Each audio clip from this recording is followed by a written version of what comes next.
Boa noite, Hare Krishna, tudo bem, pessoal? Então, estamos de volta mais uma semana com Noite do Dharma e hoje é domingo, dia de Dharma na Bhagavad Gita, penúltimo episódio dessa série. Hoje a gente vai estar vendo a segunda parte do capítulo 18. A gente viu semana passada o começo da apresentação de Krishna sobre o tema da renúncia, né? E assim, a abordagem que Krishna usa para poder elaborar as nuances dos diversos tipos de renúncia que existem é justamente o tema dos modos da natureza.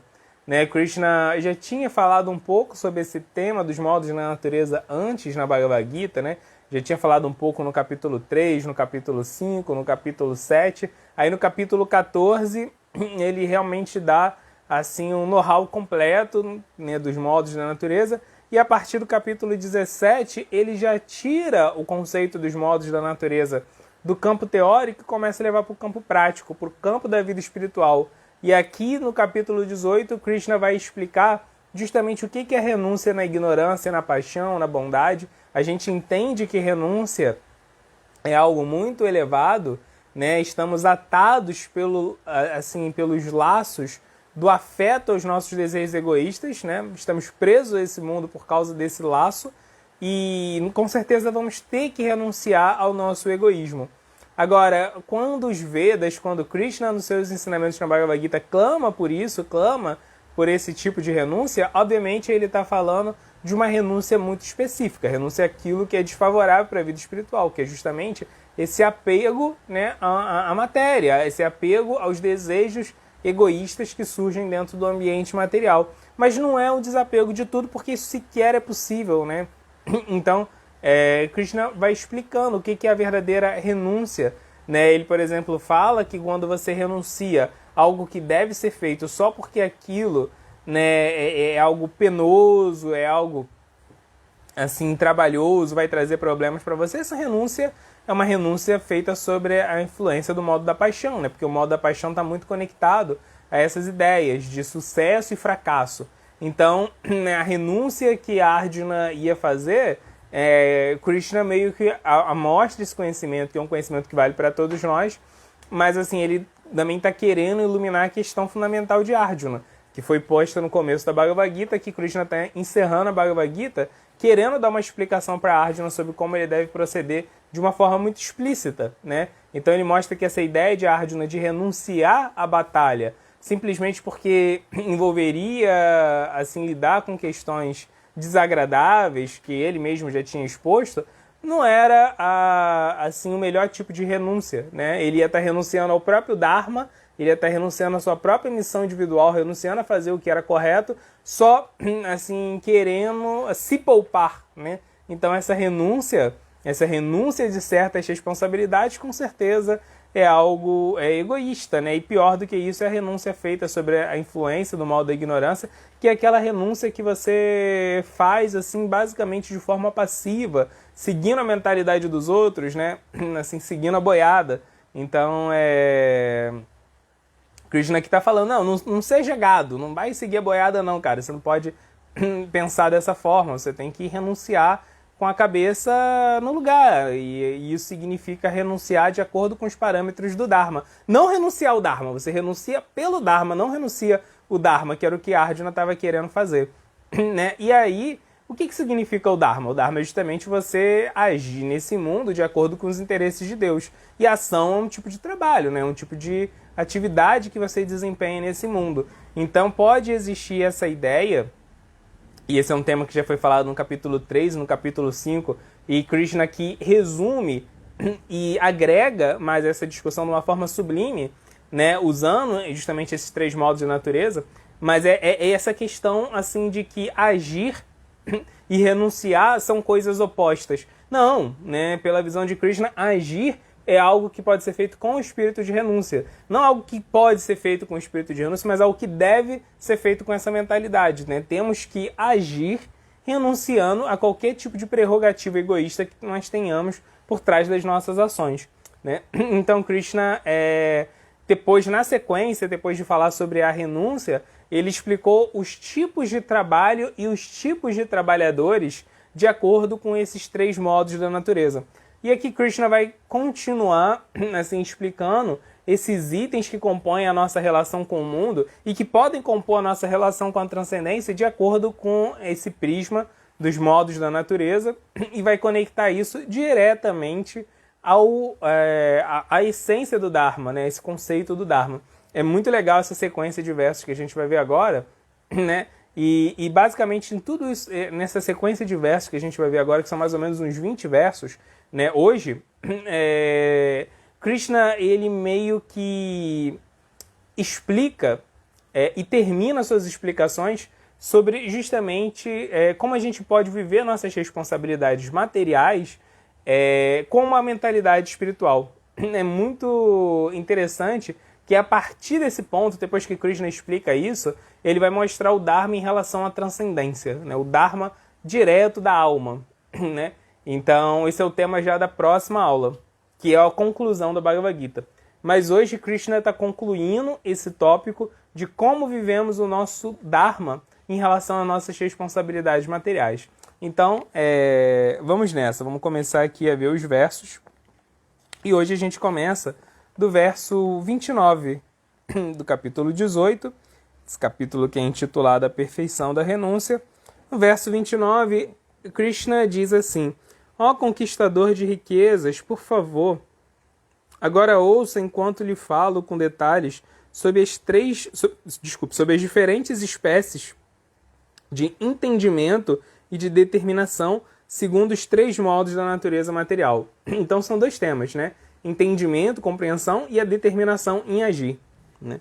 Ou seja, como nós entendemos o que nós vamos fazer e o que nos motiva, como nos mantemos motivados a fazer o que vamos fazer.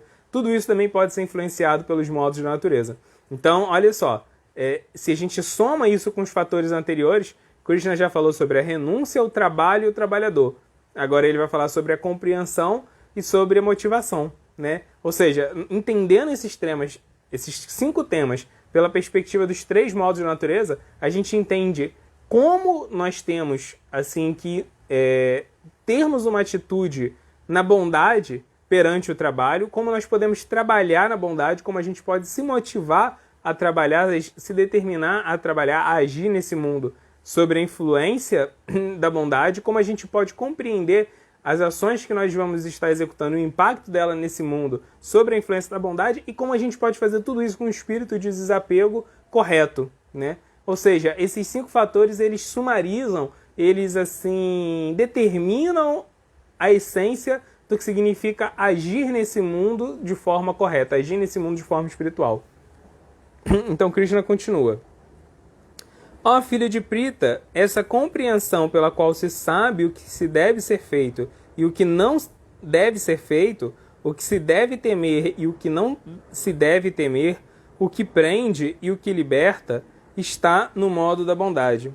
Então, olha só, Krishna, ele basicamente determinou que 3 coisas compõem a compreensão das nossas ações sobre a influência da bondade. Você sabe, né, o que você pode fazer e o que você não pode fazer, né? Isso é o básico, assim, né? Então, o que é correto e o que é errado? Como que eu estou agindo de forma assim ética, que se coaduna com os desejos de Deus, e de uma forma que eu estou diretamente violando a moralidade básica desse mundo, né? Ou seja, eu sei o que eu devo fazer e o que não devo fazer. O que eu tenho que temer e o que eu não devo temer, né? Então, essa compreensão de que existe sim a necessidade da gente ter certos temores, né?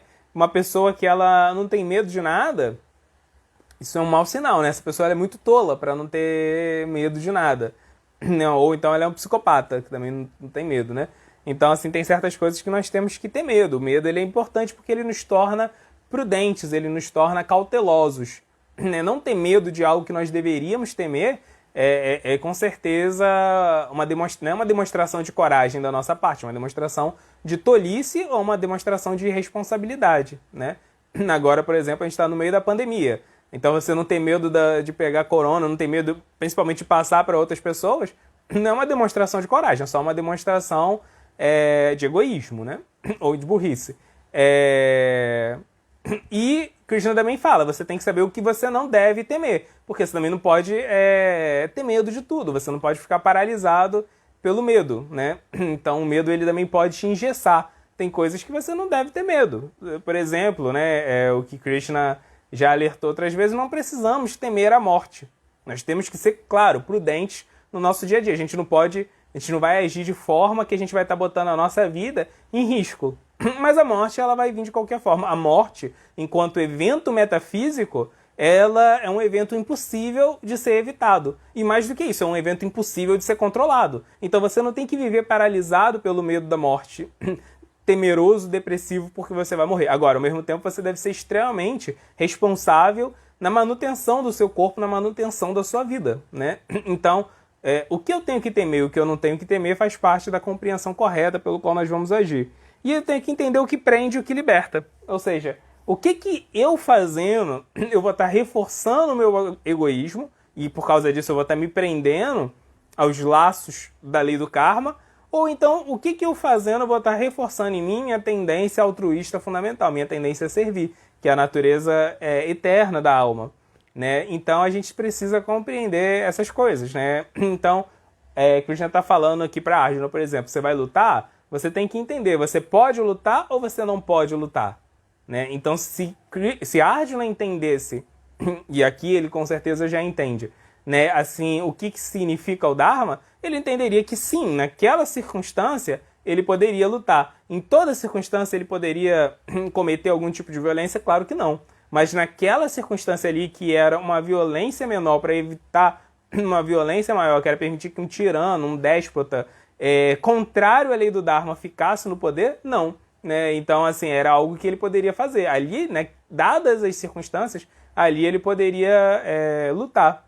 Né? E naquele caso, lutar libertaria ele, porque o desejo de Krishna era o desejo que houvesse aquela luta. Né? Então, isso ia ser fonte de libertação para ele. Ele não deveria temer essa batalha. Né? Então, temos que entender isso, temos que entender o que nos prende, o que nos liberta, o que podemos, o que não podemos fazer, o que a gente tem que temer e o que não tem que temer. Né? Assim, tudo que Krishna já falou até aqui ajuda a gente a ter uma compreensão sobre esse tema. Especialmente os capítulos 12, 13 e 14 da Bhagavad Gita. Neles tem muita informação que entram dentro dessa categoria aqui, né? Que vão ajudar a gente a entender exatamente esses 3 parâmetros na prática. Não dá pra gente fazer um checklist absoluto, assim, né? Tem coisas que dependendo, tem atitudes que dependendo das circunstâncias, elas com certeza são egoístas, ou então não, elas podem ser altruístas, né? Tem circunstâncias que alteram o valor moral de determinadas atitudes, né? Então a gente tem que ter uma compreensão profundamente filosófica disso para poder saber adaptar. Aí Krishna continua falando: ó filho de Prita, a compreensão que não distingue entre religião e irreligião, entre a ação que deve ser executada e a ação que não deve ser executada, está no modo da paixão. Né? Então, o modo da paixão, ele quer agir, né? E ele quer fazer e acontecer nesse mundo, mas ele não sabe discernir muito bem.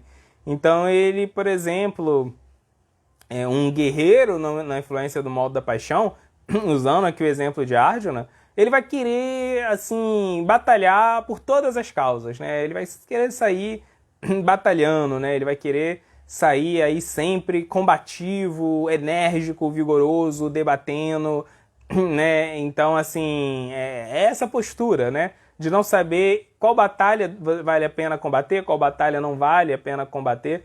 O modo da paixão é assim, né? Ele é impetuoso, ele é frenético, né? Então, quando a gente está sobre a influência do modo da paixão, a gente faz o que é popularmente dito aí como atirar para tudo quanto é lado, né? Você sai agindo, né? Agindo compulsivamente, sem nem parar para ponderar sobre as consequências das suas ações para você mesmo, para os outros, né? Para o mundo. Então, esse é o ímpeto do modo da paixão. Não consegue calcular assim de forma correta o que é ético e o que não é ético, né? Para ele, mais ou menos, tudo é a mesma coisa, assim, ele não consegue ter esse discernimento muito apropriado, né? É um discernimento... ele até tenta, mas é um discernimento muito supérfluo, muito superficial. né? Então é característica do modo da paixão. Não tem reflexão profunda. Então, por exemplo, alguém sobre a influência do modo da paixão pode até tentar, por exemplo, sei lá, né, assim, contribuir para terminar com o problema da violência. Aí ele vai lá e vai fazer justiça pelas próprias mãos, né? Isso é tipo assim, um símbolo do mal da paixão.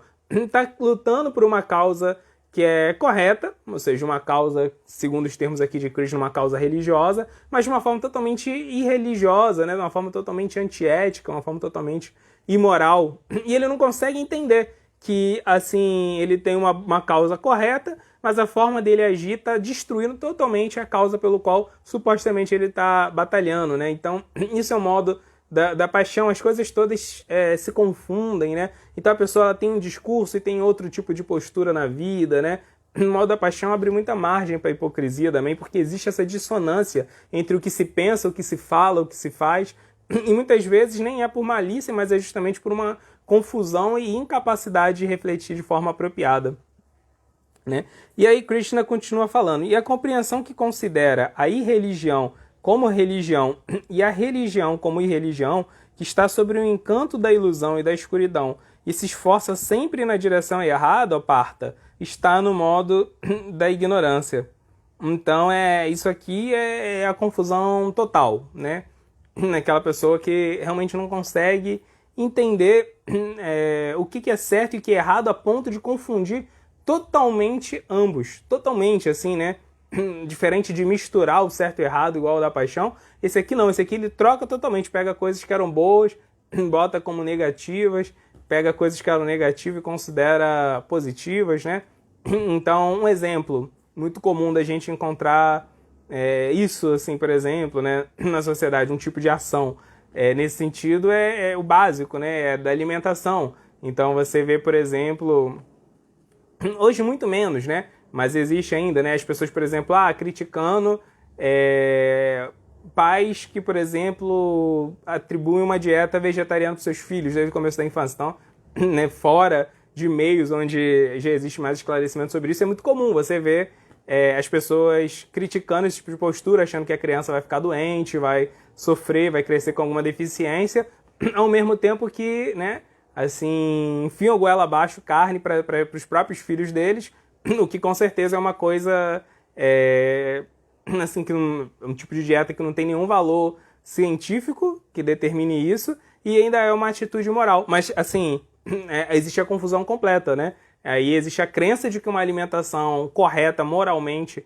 e fisiologicamente é totalmente errada, e a crença de que uma alimentação errada moralmente e fisiologicamente está certa, né? Então esse aí é um esforço com a compreensão dentro do modo da ignorância. Existe a inversão completa e total de valores. Aí Krishna continua falando: ó filho de Prita, determinação que não cede, que através da prática de yoga ganha muita firmeza e que controla assim as atividades da mente, da vida e dos sentidos, é determinação no modo da bondade. Ou seja, agindo sobre a influência da bondade, você está cada vez mais convicto de que você tem que continuar agindo daquela forma. Porque o modo da bondade está muito ligado à manutenção, à sustentabilidade, né? Ou seja, quando você age com a determinação na bondade, você fica satisfeito de estar fazendo o que é correto. E essa satisfação de fazer o que deve ser feito, mesmo que ninguém aprove, né? Se você entende que aquilo é correto, mesmo que ninguém dê um feedback positivo e te elogie por causa daquela ação correta, mesmo que assim você não colha frutos materiais imediatistas daquela ação, mesmo que você não tenha nenhuma recompensa daquela ação, ainda assim você está satisfeito, porque você entende que aquilo é correto. Mais do que isso, você entende que aquilo não está agradando a ninguém nesse mundo, que aquilo não vai te dar nenhuma recompensa nesse mundo, mas aquilo está agradando a Deus, aquilo está agradando ao próprio Krishna, e isso é o que importa, né? Então, a motivação para uma ação no modo da bondade é essa própria ação. Você continua fazendo ela e cada vez você vai ficando internamente mais inspirado em fazer ela, porque o modo da bondade purifica, né? Então, quanto mais a gente se esforça para agir no modo da bondade, mais apegado à bondade a gente fica, e mais a gente vai estar conectado a um parâmetro totalmente interno de satisfação das nossas atividades, né? Que é o grau de virtude que existe empregado naquelas atividades. Isso passa a ser muito mais importante do que qualquer sistema de validação externa, do que qualquer tipo de recompensa material, né? Você passa a agir porque você deve agir, porque aquilo é correto, e isso traz prazer, isso traz satisfação para você saber que você está fazendo aquilo que é correto, né? Mesmo que você seja criticado por isso, é como o Prabhupada fala, os cães ladram, mas a caravana passa, né? Prabhupada gostava muito de usar essa expressão para falar esse tipo de coisa, né? Quando ele falava da determinação na bondade. A determinação na bondade está ligado a isso. Vou fazer o que é correto e não vou parar, não vou mudar na minha forma de agir, independente de qualquer fator externo a mim. Aí Krishna continua, mas a determinação pela qual o homem se atém aos resultados fruitivos da religião, do desenvolvimento econômico e do gozo dos sentidos é da natureza da paixão, ó Arjuna. Né? Então, o modo da paixão, o que uma pessoa, quando ela está determinada a agir de acordo com a influência do modo da paixão, o que faz com que ela permaneça motivada? É o que Krishna falou aqui. Ou ela está recebendo benefícios econômicos, financeiros por causa disso, ela está se tornando mais rica, mais próspera nesse mundo.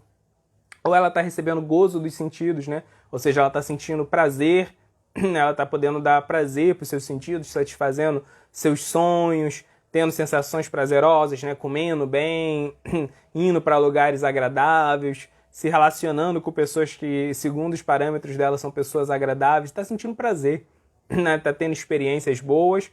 Ou então ela tem desenvolvimento, né? Como foi falado aqui, relacionado à religião, no sentido de pessoas julgarem você virtuoso, né? Nossa, que cara, né, bacana, olha só como ele é honesto, como ele trabalha bem, né? Então você fica preso a esses elogios que estão, assim, enaltecendo, que estão sublinhando as suas próprias virtudes.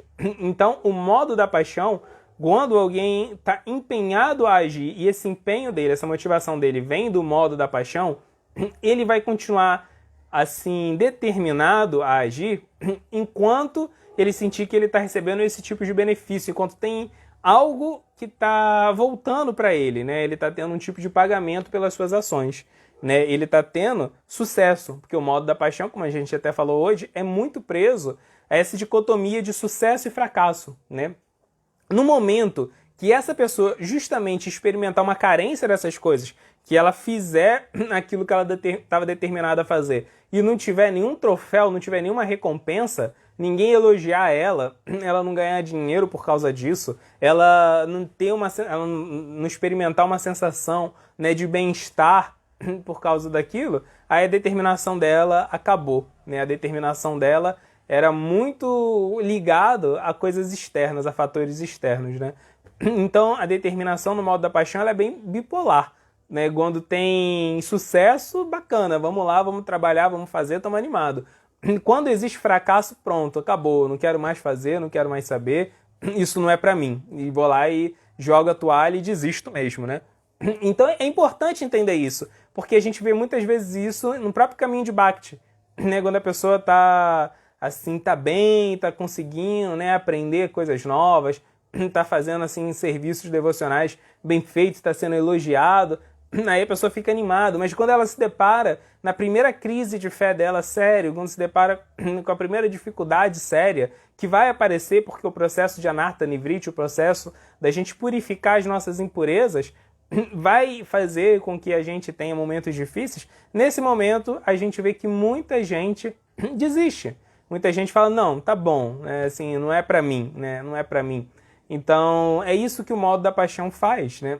Quando você experimenta uma derrota, um fracasso, em vez de você aproveitar essa circunstância para se reinventar, aprender algo novo, dar a volta por cima, né? E exercitar a paciência, exercitar a tolerância, exercitar a resiliência, essas virtudes que são tão importantes e que são verdadeiras insígnias, verdadeiros símbolos do mal da bondade, não, a pessoa estagna, a pessoa desiste. Logo, essa pessoa que estava super empenhada, super animada, no modo da paixão é assim, né? Quando a pessoa ela tá animada mesmo, assim, ela fica né, febril, fica super animada mesmo, né? Assim, até quase um grau de histeria, né? Tá achando, tá confiante, tá querendo fazer, aí pronto, veio o fracasso, aí murcha de vez. A determinação no modo da bondade ela é mais sóbria, ela é mais serena, né? Você tá animado, mas é aquela animação mais, né, pé no chão, devagar e sempre, né? Gradualmente você vai fazendo o seu empenho, né? Você não fica viajando, delirando para depois se frustrar. Você é bem realista. A determinação no modo da bondade, ela tem essa característica, né? A determinação no modo da paixão, ela é muito presa por valores transitórios. E aí Krishna continua falando, e a determinação que não pode transpor o sonho, o temor, a lamentação, a melancolia e a ilusão, tal determinação inteligente, ó filho de Prita, está no modo da escuridão. Então a determinação no modo da ignorância é aquela que nem existe, né? Que você, quando você começa a pensar em fazer uma coisa, na hora já bate o desânimo, que você começa a pensar em dificuldade que pode ter, não, é melhor desistir por agora mesmo, não vamos fazer, vamos desistir, né? É muito trabalho. Então, assim, o modo da bondade, apesar dos pesares, segue em frente. Ou a determinação no modo da paixão, super animado, até encontrar os obstáculos, aí desiste. No modo da ignorância, não precisa nem encontrar os obstáculos. Só de pensar que eles podem existir já é o suficiente para né, para você desistir. Então é isso que Krishna falou aqui. Aí Krishna continua. Ao melhor dos Bharatas, agora, por favor, ouça enquanto falo sobre as 3 espécies de felicidade em que a alma condicionada desfruta e pela qual ela às vezes chega ao final do seu sofrimento. Aquilo que no começo pode parecer veneno, mas que no final é tal qual néctar e que causa o despertar da autorrealização, disse que é felicidade no modo da bondade. A felicidade que deriva do contato dos sentidos com seus objetos e que parece néctar no começo, mas no final é um veneno, disse que é da natureza da paixão. E se diz que é a felicidade que é cega para a autorrealização, que é a ilusão do começo ao fim e que surge do sono, da preguiça e da ilusão, é da natureza da ignorância. Ou seja, Krishna falou aqui que a felicidade sobre a influência do modo da bondade, como que ela se manifesta? Ela parece veneno no começo, mas é néctar no final. Porque a felicidade do modo da bondade, ela vem justamente, né, de uma disciplina, do empenho, de uma constância, né? Então, por exemplo, eu vou estudar, né, por exemplo, e vou acordar cedo todo dia para estudar. Isso parece talvez veneno. Vou acordar cedo todo dia para meditar. Vou fazer algo, vou acordar cedo todo dia para me exercitar. Todas essas coisas parecem veneno no começo, porque é cansativo, é doloroso, você todo dia, dia após dia, acordar cedo para fazer o que você se determinou a fazer, né?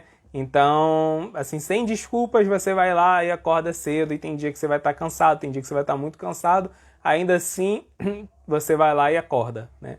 Então, essa disciplina, ela parece veneno no começo, mas no final, quando chegar lá na frente, se você acordou cedo para se exercitar, para meditar, para estudar, lá na frente você construiu uma coisa sólida, uma coisa valiosa para você. Pode ter sido sua saúde, pode ter sido seu conhecimento, pode ter sido, né, assim, o fortalecimento do controle da sua mente.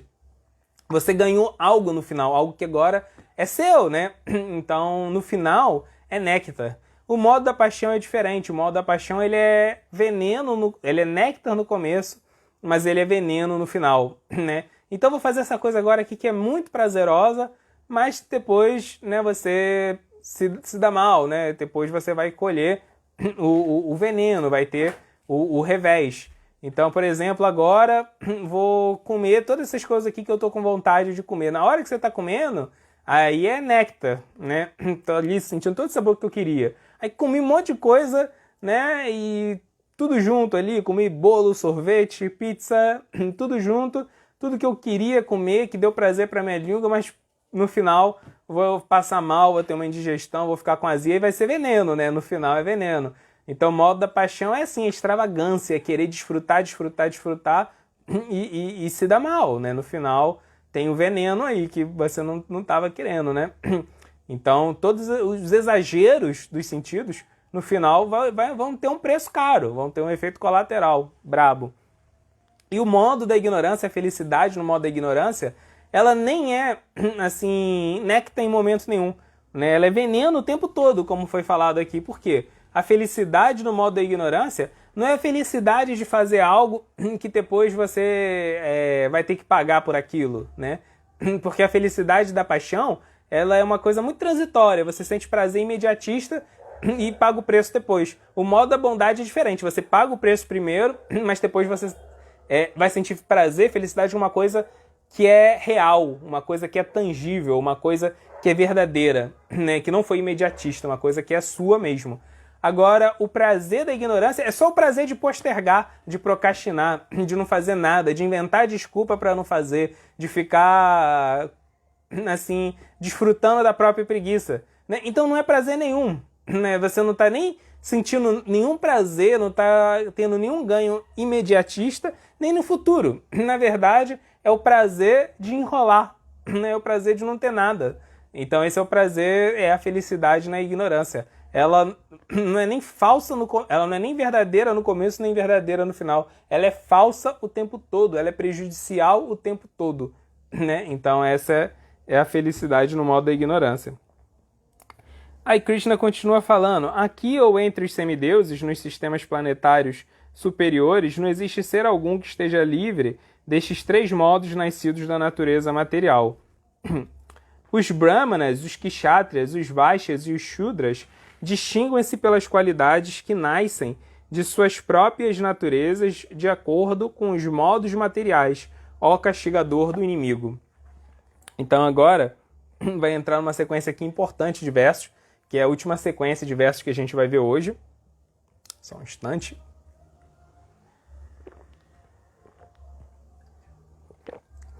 Então, agora Krishna vai explicar o Dharma de acordo com os Varnas, né? O que são os Varnas? A palavra Varna, ela significa assim, o nosso Dharma social. Qual é a minha vocação em relação ao meu trabalho, meu ofício, a minha ocupação, onde eu produzo algo diretamente dentro do organismo social. E aí, segundo o conhecimento védico, tem esses 4 Varnas, ou seja, esses 4 dharmas sociais principais. O Shudra, o Vaishya, o Kshatriya e o Brahmana. O Brahmana é aquela pessoa que a vocação, o dharma dela, está ligado diretamente a pensar e a ensinar, né? Ou seja, ele é um intelectual, uma pessoa introspectiva, uma pessoa que reflete, uma pessoa que cria. Isso é bem típico do Brahmana, né? Ele não só é alguém que consome conhecimento, como ele é alguém que produz conhecimento, né? Existe essa diferença. Uma pessoa pode ser um grande intelectual, mas ele basicamente é um intelectual que aprende muitas coisas que foram produzidas por outras pessoas, né? Conhece muitos livros, inteligentíssimo, né? Conhece muitas filosofias, muitas teorias, muitos conceitos que outras pessoas produziram. O Brahmana, ele é mais do que isso, né? O Brahmana é aquela pessoa que ele tem uma sagacidade, uma capacidade de ter insights e perceber coisas onde outras pessoas não percebem, né? Ele tem essa característica de produzir conhecimento. E o Brahmana, ele também tem uma outra característica, que ele tem a facilidade para transmitir o conhecimento, né, de uma forma que esse conhecimento vai ser útil para outras pessoas, elas vão aprender, né? Então, ele tem essa capacidade de ser um professor, um tutor, né, um coaching, um mentor. Isso é uma característica do Brahmana. Então, ele está muito ligado ao conhecimento, né? Tanto o conhecimento no indivíduo, quanto a transmissão de conhecimento coletivamente. O Kshatriya, o Dharma dele, a natureza, a vocação dele, é proteger, né? Ele tem essa tendência a proteger os que precisam de ajuda, os que dependem da proteção dele, proteger os mais fracos, fazer com que a justiça vigore, né? Que não existam injustiças, né? Que ninguém seja prejudicado por motivos de abuso de poder, coisas do tipo, né? Então esse é o Kshatriya. O Kshatriya é uma pessoa que a natureza, a vocação dele está relacionado a preservar a integridade física, emocional e até social, né? Então esse é o Dharma do Kshatriya. O Vaishya é alguém que produz, é alguém que pega os recursos da natureza e vai criar com esses recursos produtos que vão atender às nossas necessidades, as necessidades de toda a sociedade. Então ele é um grande produtor. Ele tem essa capacidade de lidar com os recursos desse mundo, né? E se ele fizer isso de forma correta, ele não vai estar destruindo, depredando, né? Ele vai estar explorando de forma saudável os recursos, de forma sustentável os recursos, ao mesmo tempo que ele está gerando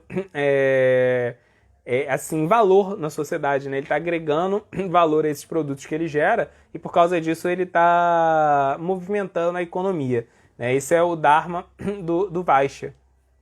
E, por fim, o Shudra é aquela pessoa que é boa de implementar, é a pessoa que é boa de fazer coisas que outras pessoas pensaram, né? Então o Shudra é aquela pessoa prática, aquela pessoa de campo, né? Que vai lá e concretiza os projetos que outras pessoas pensaram, né?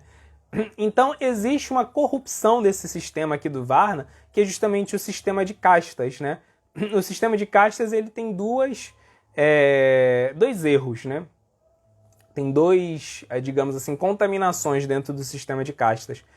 Uma contaminação do sistema de castas é achar que um desses Varnas é melhor do que o outro. Todos são igualmente importantes, né?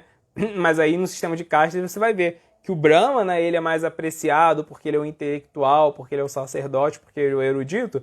Isso é um erro. O que adianta o cara ser um intelectual pensar se não existe alguém que vai concretizar a ideia dele, né? Então, assim, são todos igualmente importantes, não tem diferença. A gente vê que o grande erro, né, dos sistemas, de todos os grandes sistemas sociopolíticos do mundo, é que eles botam o poder na mão de alguém, né? Então você vai ver que a monarquia, ela bota o poder na mão da aristocracia, bota o poder na mão dos militares, porque normalmente dentro de uma monarquia, quem tem o poder militar são os aristocratas, né? Aristocrata, quase todas as monarquias, não era assim só uma classe com posses, né? Na aristocracia era também quem detinha o poder militar. Então a gente vê que na monarquia existe um empoderamento, né, do que seria aí o Kshatriya, ou seja, daquele que tem o dever de proteger, de regular, de governar, de administrar, né? Dentro do Dharma do Kshatriya inclui também a administração, porque administrar é uma forma de se proteger nas pessoas, né? A gente vê que o capitalismo ele super enfatiza justamente a classe produtora, né? O capitalismo gira em torno da classe industrial, da classe empresária, que estaria mais ligado a esse papel aí de Vaishya. O comunismo já vai dar o poder para quem produz diretamente, né? Para os trabalhadores diretamente, né? Que seriam os Shudras. E a teocracia vai dar o poder para os brahmanas, para os intelectuais, para os filósofos, para os religiosos. Todos esses modelos político-econômicos, apesar de terem suas vantagens, a desvantagem fundamental de todos eles é que eles botam uma classe sobre as outras, né? E, na verdade, todas essas classes são igualmente importantes. Então, um erro do sistema de castas é super empoderar algumas castas dessas, alguns varnas desses, e depreciar os outros. Não é isso que Krishna está falando aqui. Então, esse é o primeiro erro. O segundo erro do sistema de castas é a ideia de que se eu nascer filho de alguém que possui algum...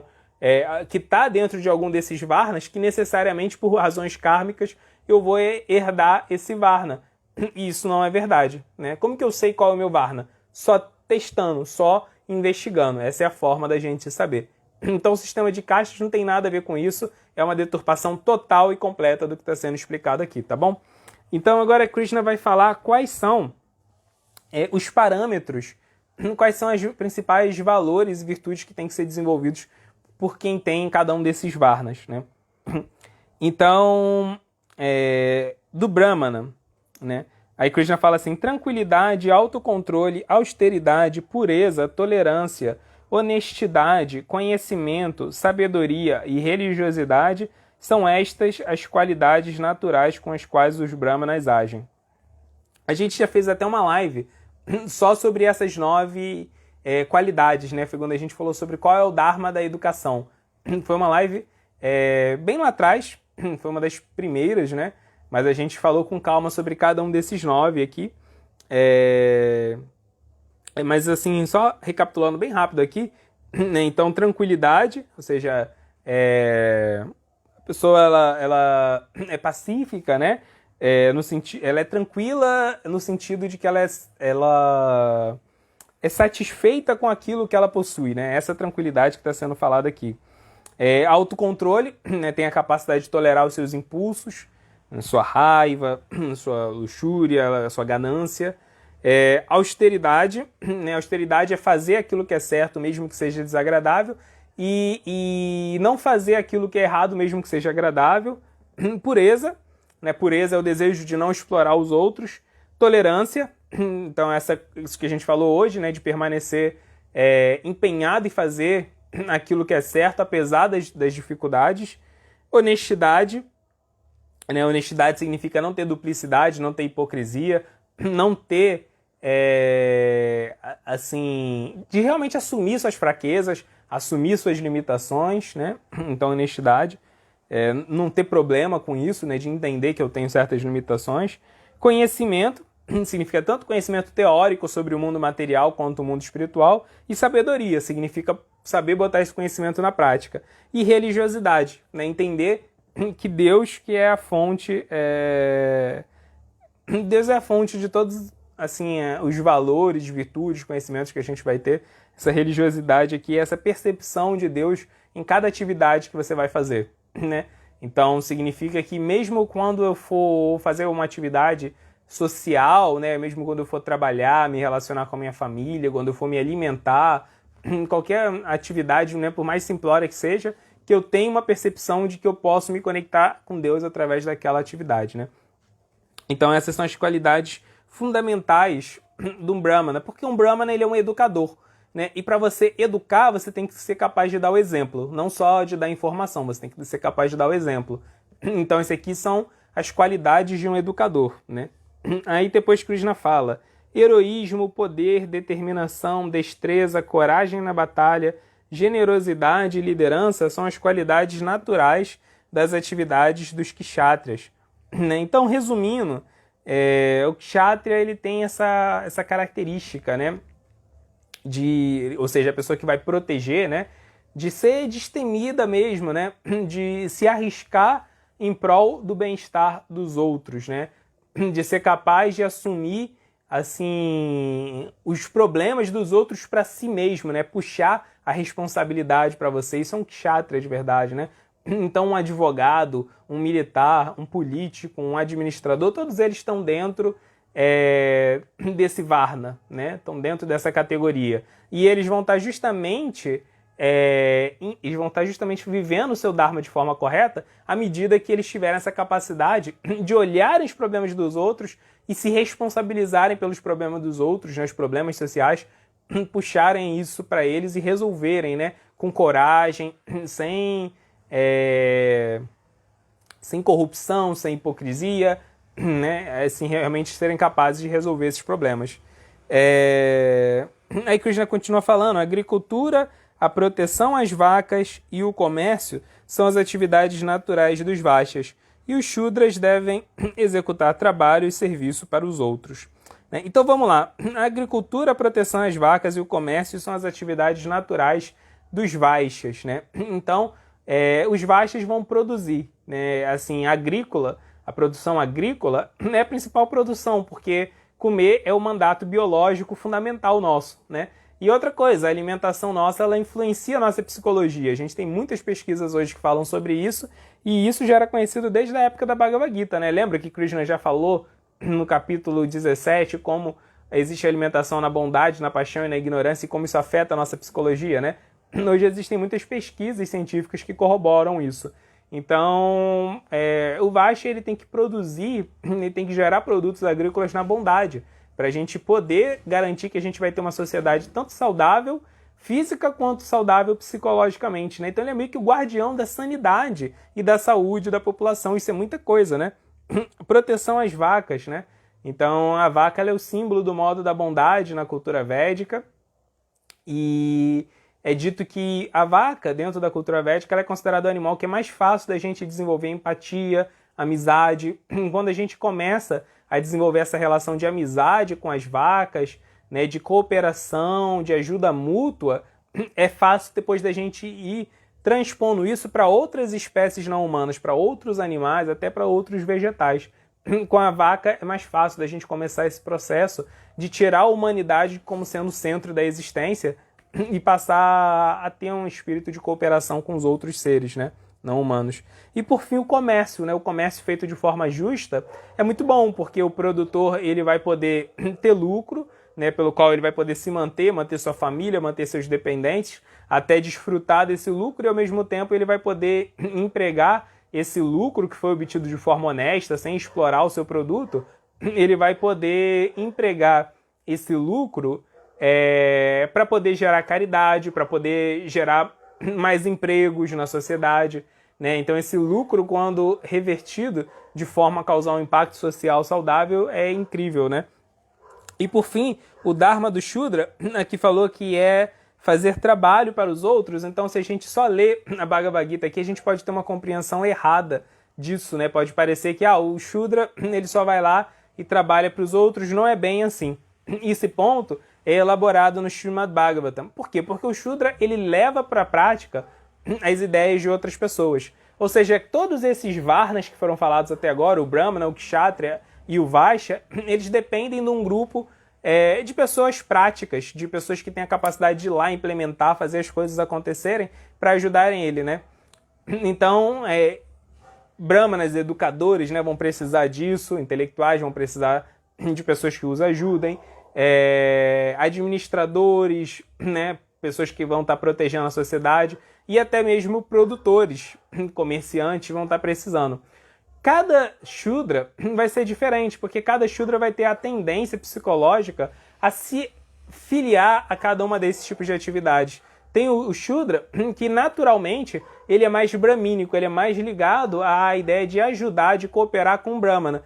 Vai ter aquele que vai ter essa tendência de cooperar mais com o Kshatriya e aquele que vai ter a tendência de cooperar com o Vaishya. Então, quais são as virtudes que um Shudra tem que desenvolver? Ele tem que desenvolver as características daquele grupo onde ele vai estar engajado, atuando, né? Ou seja, se eu estou um Shudra que eu tenho a tendência a ajudar um Brahmana, né? Eu vou ajudar ele a fazer o projeto educacional dele, vou ajudar ele no processo dele de mentoria às outras pessoas, então eu tenho que desenvolver as mesmas qualidades de um Brahmana. Se eu sou uma pessoa mais prática, mas eu vou ajudar um administrador, eu tenho que desenvolver as mesmas qualidades de um administrador, de um Kshatriya, né? Então é isso. Ele também tem que desenvolver um conjunto de virtudes e está relacionado aonde ele vai se engajar, aonde ele se sente mais confortável se engajando. Isso tudo, às vezes, dá pra gente uma visão... É uma visão, assim, bem... Krishna deu parâmetros objetivos, mas dá pra gente aprofundar muito mais essa questão dos Varnas. É muito importante a gente não ter uma visão superficial do que foi dito aqui, né? E agora, para encerrar, sequência final de versos, Krishna fala assim: sujeitando-se às qualidades do seu trabalho, cada um pode tornar-se perfeito. Agora, por favor, ouça enquanto falo como isso pode ser feito. Prestando adoração ao Senhor, que é fonte de todos os seres e que é onipenetrante, o homem pode atingir a perfeição através da execução do seu próprio trabalho. É melhor alguém se dedicar à sua própria ocupação, mesmo que a execute imperfeitamente, do que aceitar a ocupação alheia executando-a com perfeição. Os deveres prescritos conforme a natureza da pessoa nunca são afetados por reações pecaminosas. Todo empenho é mesclado com algum defeito, assim como o fogo é coberto pela fumaça. Por isso, ninguém deve abandonar o trabalho nascido de sua natureza, ó filho de Kunti, mesmo que esse trabalho seja cheio de defeitos. Quem é autocontrolado e desapegado, não se interessa por nenhum prazer material, pode obter, através da prática da renúncia, a fase perfeita mais elevada, que é estar livre da reação. Então aqui Krishna basicamente falou 2 pontos muito importantes, 2 pontos essenciais. Que como que eu faço para viver esse meu Dharma vocacional, esse meu Dharma social de forma perfeita? Primeiro, Krishna lembrou, né, e de que essa pessoa que ela vai estar se empenhando nesse sentido, ela tem que adorar a Deus, né? Ela tem que entender que Deus é a fonte de toda a vida social. Então, se você quer colaborar para a sociedade de forma efetiva, você tem que agradar a Deus, que é a raiz, é a fonte de toda a vida social, né? E outra coisa, ele fala aqui que é melhor você cumprir o seu próprio Dharma, e você vai saber qual é o seu Dharma, porque a sua própria psicologia, a sua própria natureza vai estar relacionada com esse Dharma, do que você viver uma vida aparentemente perfeita, fazendo o Dharma de outra pessoa, porque o nosso Dharma está diretamente ligado àquilo que a gente precisa aprender, àquilo que a gente precisa vivenciar nessa vida, né? Então, se eu vou lá, se eu, por exemplo, tenho o Dharma de ser um artista, e não, eu penso, poxa, artista, não, melhor eu ser um engenheiro, porque tem mais segurança, mais prestígio social. Assim, no fundo, nem eu vou estar verdadeiramente satisfeito, porque eu não vou estar vivendo a vida que o próprio Deus planejou para eu viver, e eu nem vou estar tendo um impacto verdadeiro na sociedade. Pode ser que eu faça meu trabalho muito bem feito, e pode ser que pareça até que eu estou causando algum benefício social ali. Mas esse benefício que eu estou causando é um benefício de acordo com os meus parâmetros humanos, de acordo, né, com os parâmetros da sociedade, que são todos limitados. Quando a gente vive o nosso Dharma, a gente está colaborando com a sociedade a partir da perspectiva do próprio Deus.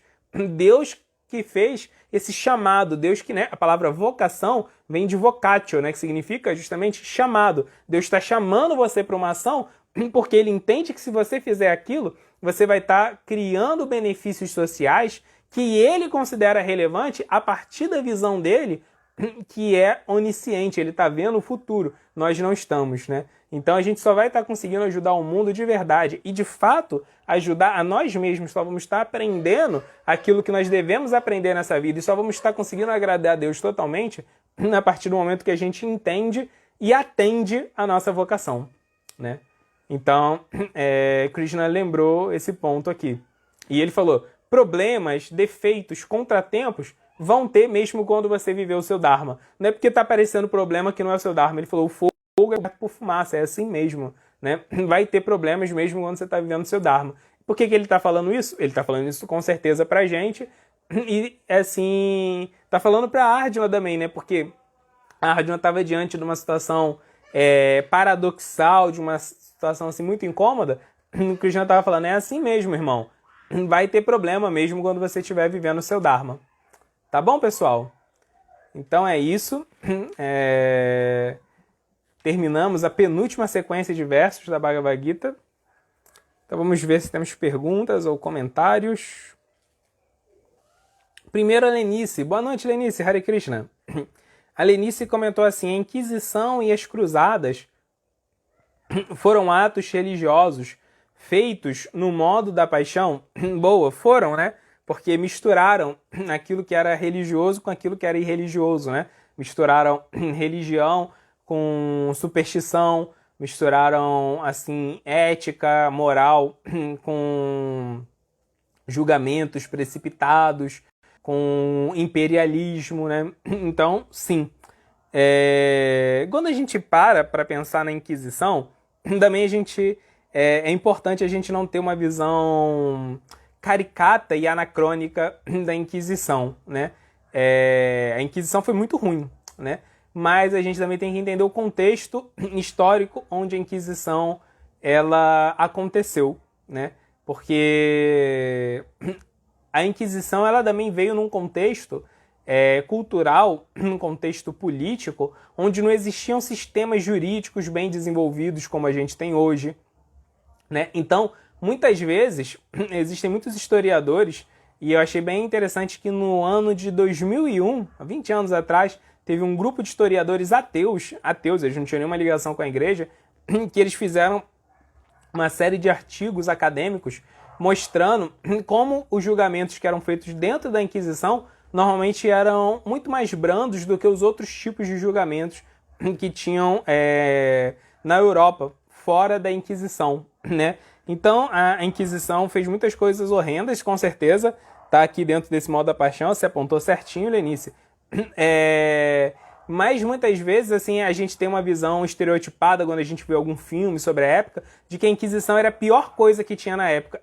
Ela era ruim, sim, né? Mas ela nem de longe era a pior coisa que acontecia na vida social da Europa. Tinha muitos lugares onde a Inquisição até deu uma amenizada nas mazelas sociais que existiam, né? Tinham coisas piores, né? Então, a Inquisição não foi a pior coisa que teve na Idade Média, não era a pior coisa acontecendo na Europa naquele momento, mas ainda assim, obviamente, né, não vamos passar pano para a Inquisição, foi uma coisa que tinha, assim, essa contaminação de incompreensão, que tinha essa contaminação de desejo, de poder, de corrupção, tinha tudo isso, né? Superstição misturado.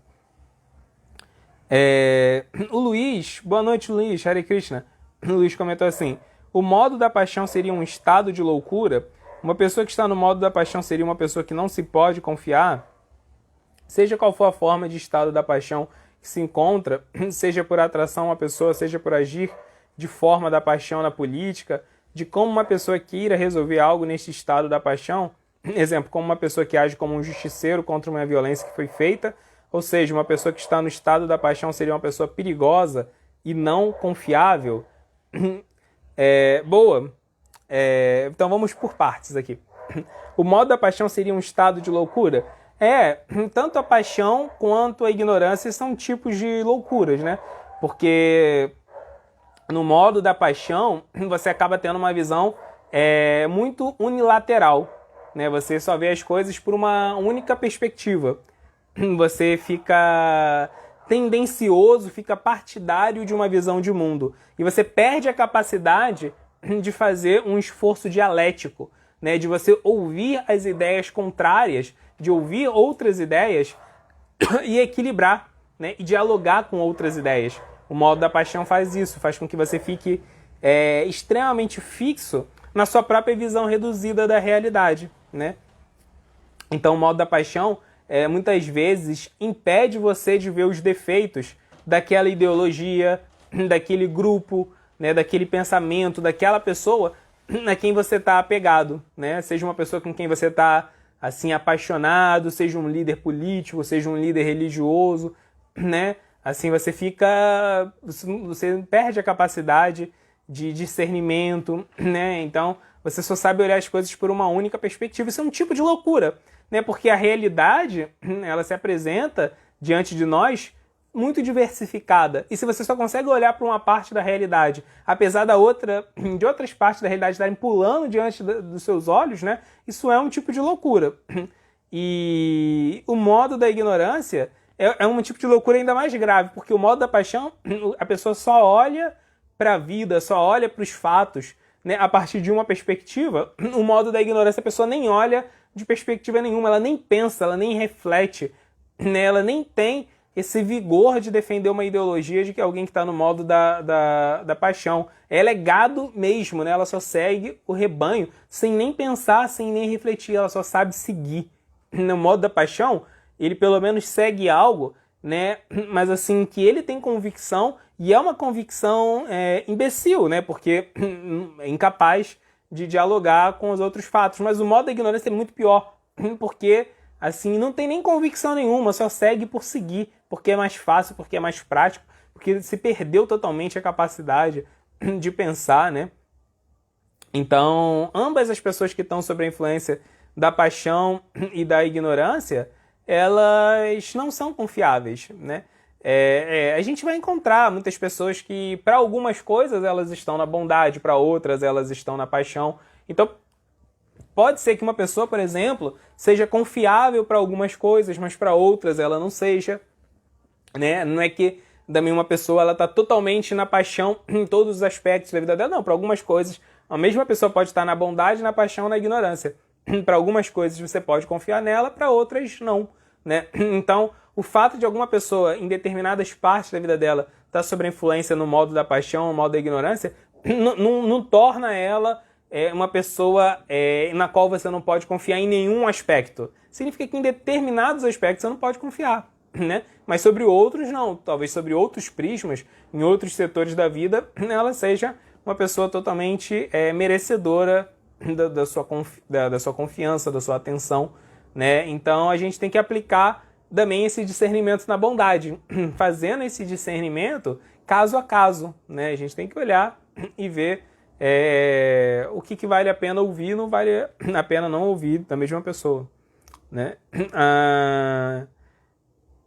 A Lia, ela comentou assim: boa noite, Lia, Hare Krishna. Sobre esses momentos, eu não desisti, mas sinto que é um processo lento e doloroso. Tenho fé que o Senhor está a me apoiar. Essas abordagens fazem com que conheçamos o momento que estamos passando. Boa, Lia. É isso mesmo, né? Assim, tem momentos que são exatamente como você falou, né? São dolorosos, são penosos, e esses momentos normalmente são momentos de muito crescimento. Agora, uma coisa que é realmente surpreendente é saber que pessoas muito avançadas, elas continuam passando por esses momentos. Pessoas muito avançadas espiritualmente, Prabhupada mesmo, ele sempre relatou, né, que teve momentos da missão dele que foram extremamente angustiantes, momentos de dúvida muito grande, momentos onde ele tinha vontade real, tangível de desistir. E muitas vezes ele quase desistiu, mas não desistiu, né? Então mesmo o Prabhupada passou por isso. O Prabhupada falou que muitas vezes, depois dele chegar nos Estados Unidos, né, ele via que ele estava tentando levar adiante a mensagem de Krishna, e muita gente ouvia, achava interessante, mas não tinha interesse em seguir. Tinha só um interessezinho intelectual de ouvir, mas não tinha interesse de seguir. Isso desanimou o Prabhupada muito. Ele tentou apresentar na mensagem diferentes públicos e ninguém ouvia de verdade, ninguém se interessava. E Prabhupada começou a questionar se era ele mesmo que tinha que ir lá e fazer esse papel, né? Se ele não era muito pequeno para poder desempenhar essa função para Krishna. E ele conta que muitas vezes ele chegou no porto, né, para pegar um navio e voltar para a Índia. Muitas vezes ele chegou no porto, chegava lá, respirava fundo, e na hora que ele ia desistir, ele resolvia tentar mais um pouco, né? Aí vou tentar mais um pouco, vou tentar mais um pouco e vou tentar mais um pouco até a hora que deu certo, né? Então, se Prabhupada passava por essa angústia, por essa falta de confiança, por essa crise de fé, obviamente a gente vai passar muitas vezes, né? Mas a gente tem que se inspirar em Prabhupada, né? Vou tentar mais um pouco, vou tentar mais um pouco, e buscar realmente abrigo em Krishna nessas horas. A gente pode até se ver como muito pequeno, como desqualificado, ok, mas Krishna não é, né? E Krishna quer que a gente viva o Dharma, né? E se Krishna quer, e ele é todo poderoso, então ele tem o poder de fazer dar certo, ele que quer, né? Então ele que se responsabiliza. Não foi você que inventou, Krishna, que a gente ia ter que viver o Dharma, apesar de todas as nossas limitações? Agora dá seu jeito, Krishna. Vai lá e ajuda a gente, né? A gente tem que ter essa mentalidade também, né? Prabhupada, nesses momentos de fé, de crise de fé dele, ele compôs algumas das canções mais bonitas que ele fez, alguns dos poemas assim, mais impressionantes. Tem um que é muito bom, chamado Markini Bhagavat Dharma, onde ele fala assim para Krishna: Krishna, eu só sou o seu fantoche, então me faz dançar, né? Me faz dançar da forma que você quiser. Ele fala: eu sou totalmente desqualificado para apresentar essa mensagem. Mas ele fala: mas você é todo poderoso, então se você quiser que a mensagem que eu estou apresentando seja comovente, toque o coração dessas pessoas, apesar das minhas limitações, então faça, né? Ele falava isso para Krishna. Então, nesses momentos, também que a gente experimenta a nossa pequenez, que a gente experimenta as nossas limitações, também o que a gente tem que fazer é lembrar que Krishna não tem essas limitações e que Krishna é com a gente. Enquanto a gente é com o Dharma, enquanto a gente está junto com o Dharma, Krishna está junto com a gente, porque o Dharma é o desejo de Krishna, né? Então é sempre um momento bom da gente lembrar dessas coisas. A Luísa perguntou assim: boa noite, Luísa, Hare Krishna.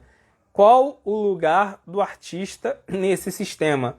Então, boa pergunta, ótima pergunta. Depende do artista, né? Depende do artista.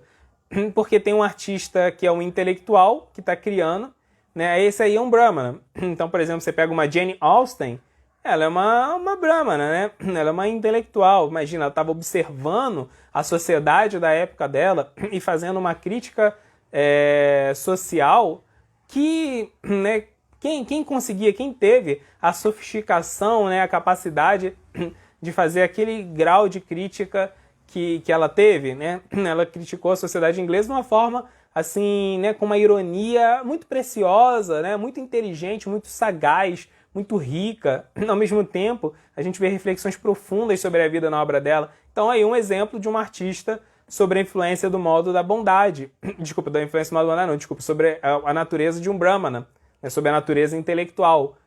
A gente pode pegar um outro artista que está fazendo uma obra, né, que não está nem criando um estilo literário novo, um estilo artístico, um estilo de pintura novo. Ele não está criando nada novo, mas a obra dele está ajudando a proteger a sociedade, está fazendo com que a gente perceba a corrupção social. Então, por exemplo, um Emicida, eu já acho que está mais na categoria de ser um artista mais ligado à natureza de Kshatriya. Está denunciando a corrupção, está ajudando a proteger a sociedade, né? Entende? A Jane Austen, ainda que ela fizesse críticas, as críticas dela não iam mudar a sociedade politicamente, não iam fazer isso. Mas as críticas dela eram mais para educar as pessoas, para fazer as pessoas refletirem sobre sua própria vida, sua postura diante da realidade, né? Então era um outro tipo de reflexão mais filosófica, mais intelectualizada. Um Emicida eu já acho que é uma coisa mais assim, já direto em questões sociais, né? Um artista que produza obras, né, para serem consumidas, né, que está mais ligado a fazer esse trabalho de produção cultural, eu acho aí que já é um artista mais ligado à natureza de Vaishya, né, que está produzindo arte assim de forma economicamente rentável, de forma economicamente viável. Então, por exemplo, não sei se vocês conhecem, mas, por exemplo, Jim Lee, né? Assim, o Jim Lee, ele é um cara que trabalha com quadrinhos, revistas em quadrinhos. Ele é um bom artista, ele tem noção de arte, ele é um bom desenhista, ele é um bom roteirista, mas assim, é bonzinho, né? Assim, você vê que ele não é um cara genial, mas ele é um cara bom, mas ele tem uma capacidade muito grande de produzir outros artistas, de gerenciar o estúdio dele de uma forma que novos artistas consigam se lançar pelo estúdio dele e que consigam manter sua vida artística economicamente viável, ao mesmo tempo que eles não precisem prostituir sua arte só para poder vender, né? Eles produzem arte de qualidade pela proteção econômica, pela proteção estrutural que o estúdio dele dá, né? Então, Jim Lee, ele é um bom artista, mas ele é muito melhor lançando outros artistas, criando... E como ele entende de arte, ele consegue fazer isso melhor do que só um administrador que não entenderia. Então, ele conseguiu criar um estúdio, né? que tem essa capacidade de ajudar outros artistas a se lançarem. E eu acho que um Shudra artista é aquele artista que só executa algo que alguém já pensou. Por exemplo, o Bach com certeza era um Brahmana, um grande intelectual que pensou aquelas peças dele, né? Então, concertos de Brandeburgo, coisa incrível, né? Agora, alguém que só vai lá e toca o Bach, que só reproduz, pode ser um virtuoso, né? Pode ser um cara incrível, pode ser o Yo-Yo Ma, assim, né? Imagina, cara assim que é o violoncelista de outro mundo. Mas eu acho que é meio Shudra, né? Porque ele só tá indo lá empregando a técnica para reproduzir algo que alguém pensou. Mas é o que a gente falou, todos esses são igualmente importantes, né? Não tem um mais importante do que o outro. Não adiantava nada o Bach pensar aquelas obras, criar aquelas obras incríveis dele, se hoje ninguém fosse capaz de reproduzir as obras que ele fez, né? Então, é importante também as pessoas que só replicam, que só implementam na prática, né? A Luísa também perguntou, Vaishya aparece com a palavra Vaishnava, tem algo a ver? A etimologia da palavra Vaishnava é aquele que adora a Vishnu, né? Vaishnava vem de Vishnu, né? Vaishnava Vaishnava é igual cristão. Cristão é aquele que está relacionado a Krishna. Vaishnava é aquele que está relacionado a Vishnu, né? Então a etimologia de Vaishnava é esse, né?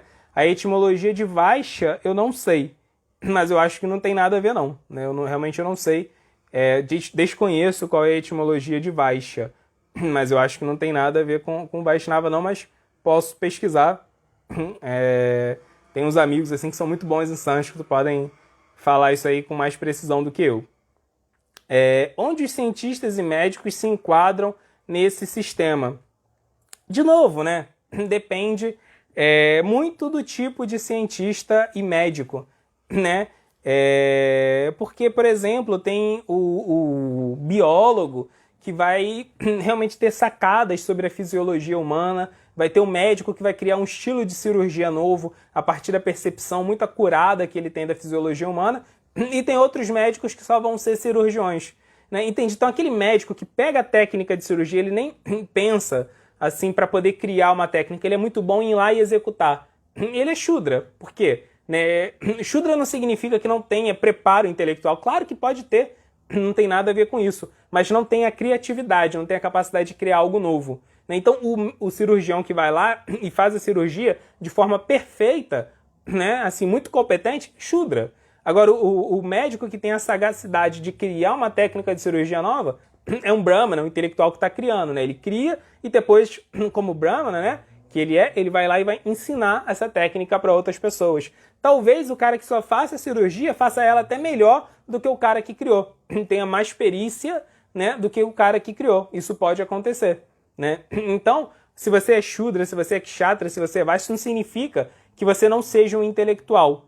Você pode ser um intelectual com muita bagagem de conhecimento. Agora, a característica fundamental do Brahmana é que ele é criativo, ele vê as coisas um passo à frente. Ele não é só um intelectual, ele é alguém que produz conhecimento. A Krishna Vijaya. Boa noite, Krishna Vijaya. A Krishna Vijaya comentou assim: seu Dharma com certeza é pregação, Prabhu. Obrigado.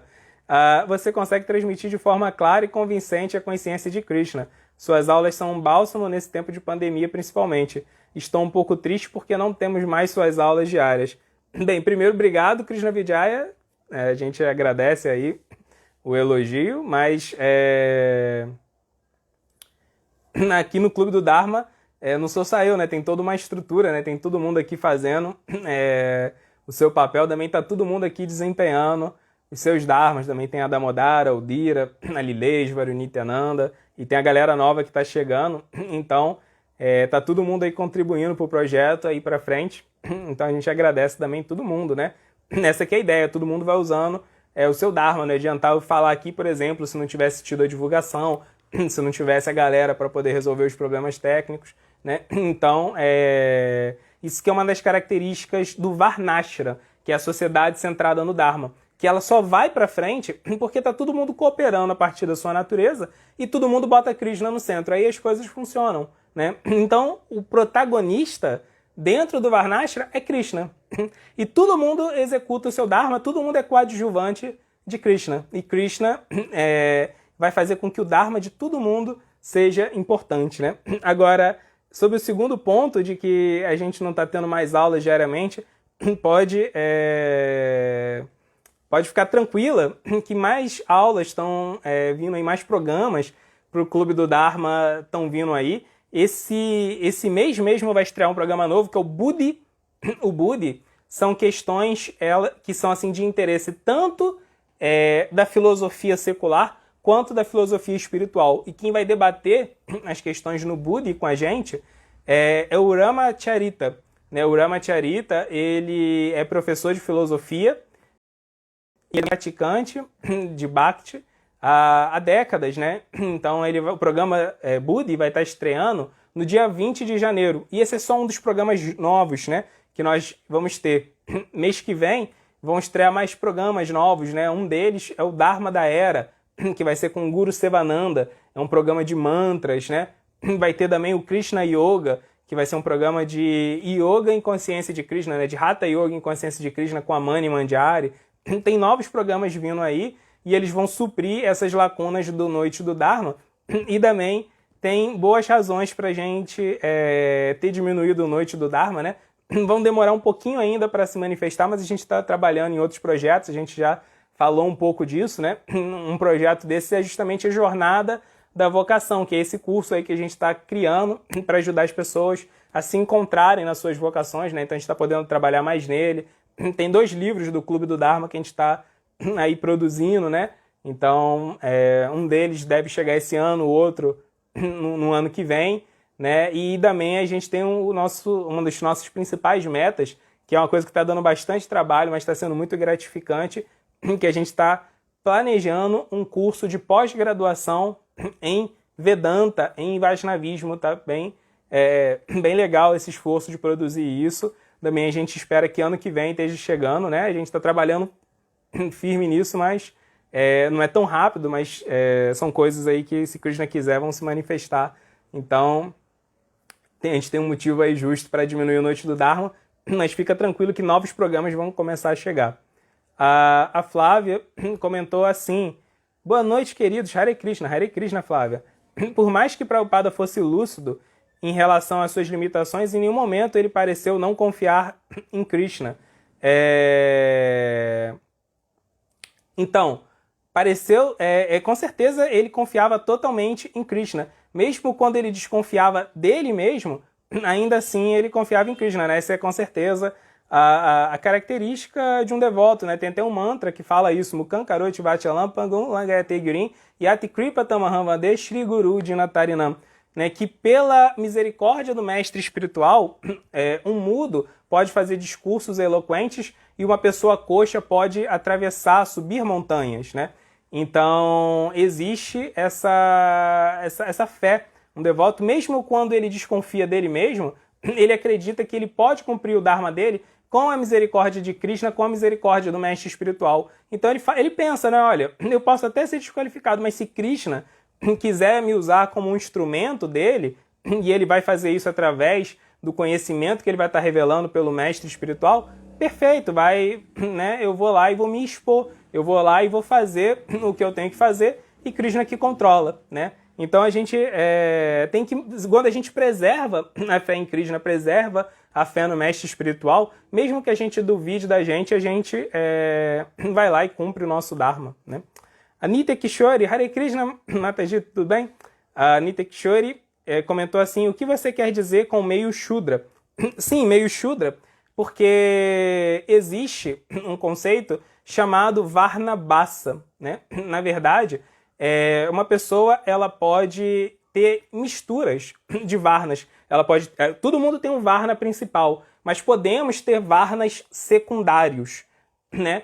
Então, meio Shudra, que eu estou querendo dizer aqui, é uma pessoa que ela tem essa natureza mais prática de implementar coisas, mas que ela também pode ter uma outra natureza, né? Shudra com Brahmana, Shudra com Kshatriya, Shudra com Vaishya. Isso existe, né? Prabhupada até fala muito sobre isso nos significados dele no Bhagavatam, na história de Prithu Maharaja, né? Na história de Prithu Maharaja, na parte onde os Kumaras aparecem, né? E Sanat Kumara vai fazer um discurso, é uma passagem muito bonita do 4º canto do Bhagavatam, porque Sanat Kumara era o guru de Prithu Maharaja. Então Prithu Maharaja, esse rei, né, que era muito perito no Dharma, ele reúne a população, explica sobre o Dharma, e depois o seu próprio mestre, Sanat Kumara, chega. Nessa parte, tem um dos significados de Prabhupada, que Prabhupada fala, né, que às vezes a pessoa ela tem mais a tendência a ser prática, né, ou seja, uma tendência ligada ao Shudra, mas isso não significa que ela não tenha tendências intelectuais simultaneamente, que ela não tenha tendências administrativas ou que ela não tenha tendências administrativas, né? E tem pessoas que não, tem pessoas que são realmente totalmente práticas mesmo, né? Que elas se viram onde você botar elas, mas elas não têm uma predileção sobre nenhuma dessas atividades. Mas o mais normal é ter pessoas, né, Shudras, que têm afiliações com cada um desses outros dharmas, com cada um desses outros varnas.